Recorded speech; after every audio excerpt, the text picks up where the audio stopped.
कुछ ही घंटों के बाद रमजान की शुरुआत होने वाली है। ये महीना इस्लामिक अनुयायियों के लिए बेहद खास है। इस्लामिक कैलेंडर के तहत चांद की दिखाई से शुरू किए गए इस महीने में दुनिया भर के मुसलमान रोज़ा यानी व्रत रखते हैं। इस महीने के अंत में सभी मुसलमान ईद मनाते हैं। ये एक तरीके का इस्लामिक त्योहार होता है।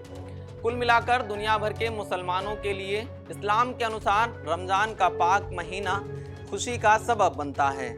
लेकिन ये महीना इस बार भी फिलिस्तीनी मुसलमानों के लिए गहरे गम का सबब बन रहा है।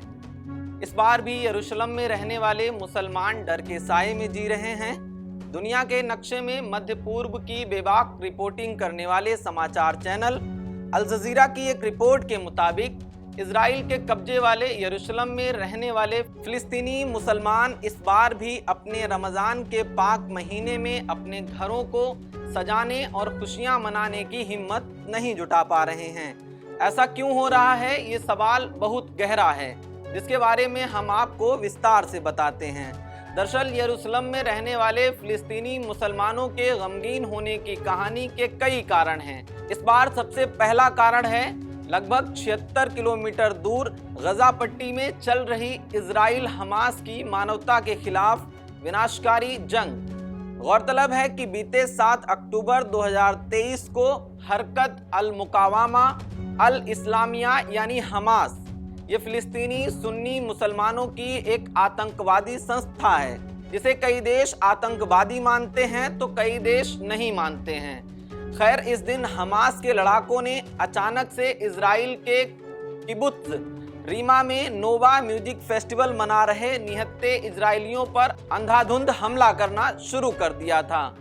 इस हमले में हमास के लड़ाकों ने लगभग 1400 इजरायली नागरिकों की हत्या कर दी थी और 240 नागरिकों को बंधक बना लिया था।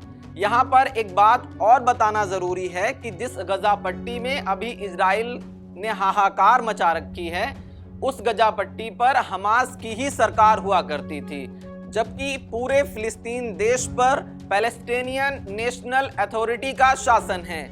पीए को अंतर्राष्ट्रीय स्तर पर 1993-1995 ओस्लो समझौते के तहत फिलिस्तीनी क्षेत्रों में गवर्निंग बॉडी के रूप में मान्यता हासिल है, जिसमें वेस्ट बैंक और गजा पट्टी दोनों शामिल हैं।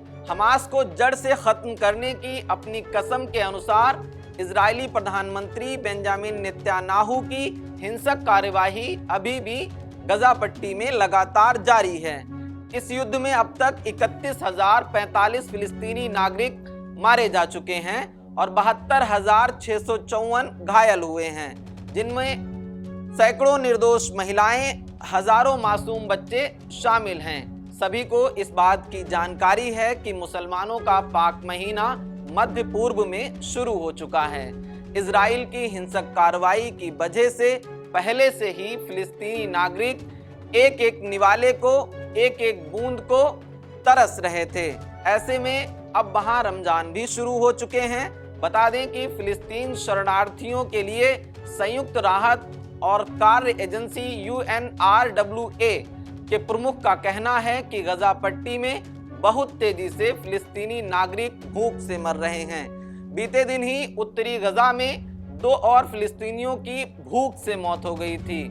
ऑफिशियल रूप से अभी तक 25 लोग सिर्फ भूख से मारे जा चुके हैं।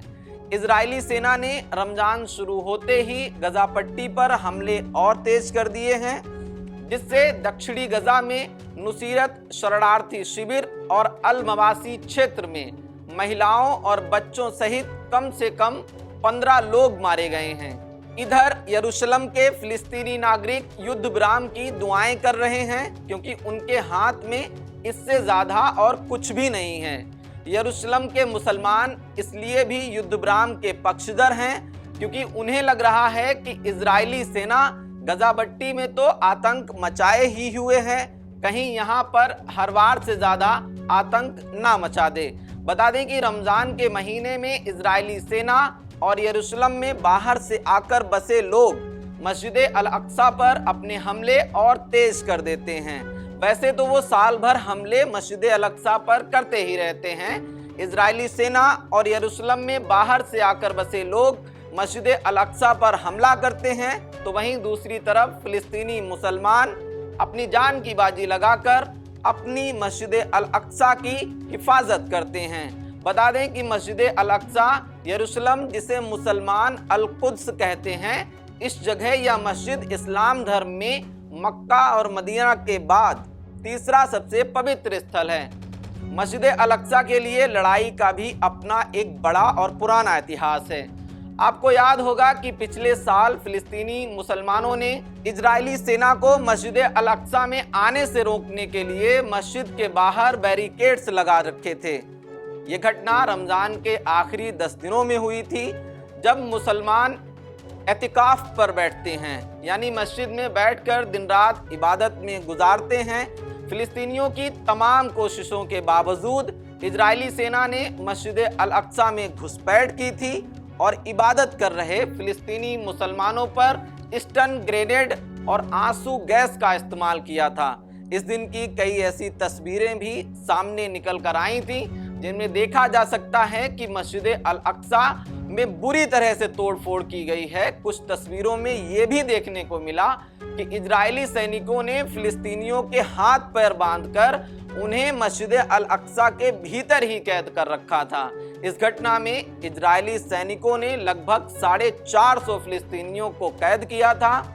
यहाँ पर एक बात और जानना जरूरी है कि इजरायली सैनिक यानी इजरायली पुलिस वाले जो यरूशलेम में तैनात हैं, वो इजराइल के राष्ट्रीय सुरक्षा मंत्री इतामार बेन गवीर के आदेश पर कार्रवाई करते हैं। ये वही इतामार बेन गवीर हैं जो कई बार रमजान के महीने में फिलिस्तीनी मुसलमानों को मस्जिद अल अक्सा में आने से रोकने की बात कर चुके हैं।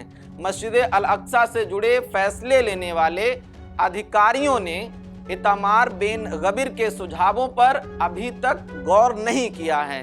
यरूशलेम में रहने वाले वकील डेनियल सीडेमैन का कहना है कि भले ही इतामार बेन गवीर मस्जिद अल अक्सा से जुड़े प्रशासनिक फैसले नहीं ले सकते, लेकिन वो मस्जिद के 200-300 मीटर की दूरी पर जरूर कुछ बड़ा हंगामा खड़ा कर सकते हैं। इधर इजराइल की खुफिया एजेंसी का कहना है कि संघर्ष विराम वार्ता जारी है, क्योंकि हमास प्रमुख इस्माइल हानियह ने इजराइल के सहयोगियों से गजा पट्टी पर इस जघन्य युद्ध को रोकने का आह्वान किया है। बहरहाल इजराइल हमास का जारी जघन्य हिंसक युद्ध और मुसलमानों का ये पाक महीना रमजान, न पानी की बूंद रोटी का अकाल, कैसे रोजे रखेंगे फिलिस्तीन के मुसलमान? इस सवाल का जवाब हमें कमेंट बॉक्स में जरूर बताइए। मैं आपके साथ मोहम्मद खुशनूर खान हूं। आप देख रहे हैं पंजाब केसरी टीवी। बेहद शुक्रिया आपका। नमस्कार। हमसे जुड़े रहने के लिए हमारे YouTube चैनल को सब्सक्राइब करें और नई वीडियो की नोटिफिकेशन के लिए बेल आइकॉन को दबाएं।